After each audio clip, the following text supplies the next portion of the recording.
उन्हाळी सुट्ट्या आणि वाढती प्रवासी गर्दी लक्षात घेता मध्य रेल्वेकडून पनवेल ते सुभेदारगंज दरम्यान विशेष समर स्पेशल ट्रेन सुरू करण्यात आली आहे.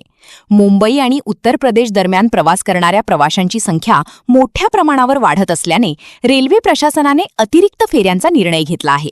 या विशेष गाड्यांमुळे आरक्षणाचा ताण कमी होण्यास मदत होणार असून प्रवाशांना अधिक सोयीस्कर प्रवासाचा पर्याय उपलब्ध झाला आहे. रेल्वेकडून जाहीर करण्यात आलेल्या या विशेष ट्रेनमध्ये स्लीपर आणि जनरल डब्यांची व्यवस्था करण्यात आली असून अनेक प्रवाशांनी या सेवेला चांगला प्रतिसाद दिला आहे. उन्हाळ्यात गावी जाणाऱ्या नागरिकांसाठी ही ट्रेन मोठा दिलासा मानली जात आहे. वाढत्या गर्दीमुळे नियमित गाड्यांमध्ये जागा मिळणे कठीण होत असताना या अतिरिक्त सेवेमुळे प्रवाशांची गैरसोय कमी होण्याची अपेक्षा व्यक्त केली जात आहे. प्रवाशांच्या मागणीनुसार भविष्यात आणखी विशेष फेऱ्या वाढवल्या जाऊ शकतात अशी शक्यता रेल्वे सूत्रांकडून व्यक्त केली जात आहे. दरम्यान उन्हाळी हंगामात रेल्वेकडून विविध मार्गांवर विशेष गाड्या चालवून प्रवाशांना दिलासा देण्याचा प्रयत्न सुरू असल्याचेही सांगितले जात आहे.